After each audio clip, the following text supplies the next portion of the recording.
And what we talked about it, you know, a little bit yesterday in the pit area. All these championships and victories and so on. And I said, you know, because I hear about it in other sports from some of the other athletes. Do you celebrate those big wins more, or do you kick yourself and dwell on the negative? Because I know that race at Elma, the outlaw race, you led it most of the way. You finished second, which is incredible in an outlaw show. But you know, I know you've thought about it a lot, how Craig Kitzer was able to get by. But as I say, do you relish the victories more, or do you think about the one that got away? I think about the one that gets away, especially that one. But that was very frustrating. But we were very happy still to race with them with what we had, and do what we did. And these two guys, Jason Solwold and Jayme Barnes, our guests here on the Passing Point here this afternoon. We certainly appreciate them stopping by. Not too many sprint car drivers can claim wins in 3 different countries. They both can. Of course, winning in the United States and Canada. Both former Gold Cup champions up in Edmonton, Alberta. Jason, you've won it twice. Jayme won it once. And Jayme has won races in Australia. And Jason, you won a big one down in New Zealand. Talk a little bit about your success over your career. Former Northern Sprint Tour champion. I know you'll always remember that year for sure. 3 Skagit 360 Nationals titles, 2 Skagit 360 season championships, a sportsman sprint title, a couple of National Sprint Tour wins when we were out on the road together in '06, a couple of World Outlaw wins, and a big win in New Zealand. You must be pretty proud of what you've done behind the wheel. I would be, I know. Yeah, I just still dwell on the ones that got away. I don't like the ones that get away. Just like Barnes said, you know, he's won 2 dirt cups. I haven't even won a dirt cup. That's right. That's one of the ones I want to win before But I you got retire. 2 outlaw wins, and he got close. Yeah, but But do you think much though about the accomplishments? And as we said, both you guys here, 2 of the best that have ever come out of the Northwest. Or is that something you think about when you've hung on the helmet up down the road? No, I think I always, you know, I always try to do better than what I did. So I just try to improve on that, and you know, I have to win every race I was ever in to be totally satisfied. Same with, you know, just like Jayme said, just try not to dwell too much on the ones that you let get away, and try not to make those mistakes twice. Yeah, and I know we'll have our 10 burning questions coming up at the end of the show, but hot questions. You betcha. You gotta be ready, Barnes. You gotta be ready for that. Do I need a helmet? And one of the questions we asked some of the guys, biggest win. Well, I know Jayme, obviously, the dirt cup wins. How about yourself? What would you consider your biggest win of your career? You got to pick one.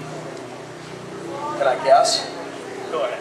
I would have to say either the first National Sprint win or the first Outlaw win. They were good, yeah, they were good, but New Zealand one was pretty big too. Yeah, that was good. Some of them. I said I don't mean to put you on the spot here, Mike. I think it's the second time I've said that to you. Well, you remember more things than I do, so. You know, people talk about halfway through the race this happened, the beginning of the race this happened, and I might remember the last 2 or 3 laps of the race, and then totally forget about it. But I don't know. I guess there's the ones that I guess you really got to work for that you end up winning. I remember last year was the first Ascs race at Elma we had in Muffin's car, 51 car. That's right. Started close near to the back and won that one. So those ones are pretty good. I like those ones, and they're all good. I mean, any race you win is good because that's why we're all here. Talk about racing against Jayme Barnes. You guys pretty close in age, 34, 32, if I think I'm correct. You actually got a birthday coming up soon, right around mine in August, isn't it? Yeah, August 14th. I'll tell you, I always like racing with Barnes and Crockett. They're shorter than me, so it's funny when you're driving around in the track and we're idling around and getting ready to line up, and they looking over the hood. Like this too, in front of me. But as I say, you're similar in age, and you both raced a lot of 360s. And do Do you guys, you know, a tough question, I know, but 360s, 410s, did you like one more than the other? I like It's all sprint car racing, I guess, huh? Yeah, I mean, I think it comes down to more of the being able to race with each other than just hold your foot down and go. Did you- It's fun to race both though, because it's fun to go and, you know, race one weekend and go back and race 14 the next weekend. And do you find that it's a much more level playing field with the 360s, especially with the Ascs rules the way they are? There's more competitive cars each night as opposed to 410s, where there might be, you know, one or two that stand out above the rest. I don't know, I think it's just in where you go and what kind of racetrack you have. I mean, obviously you got a wide racetrack, say as last night or 2 weeks ago when we were in Great Falls. You know, one car just, you know, it's just a matter of people being on track and having good cars and good racing. I don't think, you know, everybody's got such good motors now. You know, 360s to 410s, you know, it's pretty competitive either way because everybody gets the best stuff they can get. And speaking of that, you're still working with the Mark at Shark Engines? Yeah, still being So frustrated. what's he got you doing there on a daily basis?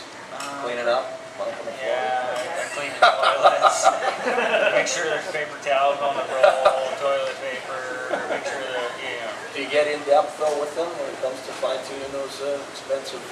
Oh yeah, I mean, that's the main reason I enjoy it. And sure, it frustrates me a lot because I pretty much know everything on a sprint car, how to make it work right, and you know, I just kind of I like the challenge of trying to figure out how to make a motor run better or different than the others, and it's definitely frustrating at times. So. But it's nice to work with somebody that you've driven for, you've raced against, and that's become a good friend over the years. I'm sure that helps. Oh yeah, it does. You know, some days we take off and go fishing. Some people don't like it, especially our customers. But, you know, sometimes we gotta get out of the shop. You know, especially if fishing's good, we'll just go and you know, just kind of work late that night. We're talking about what we're going to talk about on the show here today, and said, well, what do you want to talk about? You said you want to talk about fishing. You like going and doing some outdoor stuff, huh? Well, Barnes was going to take me fishing last weekend. He ditched me. Yeah. Where were we going to go? You went camping? I went camping with the kid, fishing. Saltwater or freshwater? Just at the lakes, Sun Lakes. Didn't even bring a Didn't fishing even pole. take a pole. He forgets his pole. That's the first thing I pack is my fishing pole if I'm going anywhere. You know, I was missing the pole. Race Mets. He'll learn. We again appreciate Jayme Barnes and Jason Solwold being our guests on the Passing Point here today. Beautiful Cottage Grove, Oregon. I tell you, it's nice to see the blue skies and the sunshine. It's actually a little warmer today. Yesterday, I think it was around 70. I think it's probably 75 or so. And again, the 4th of July today, so happy 4th of July, Independence Day to everybody tuning in and all our great fans and competitors here. And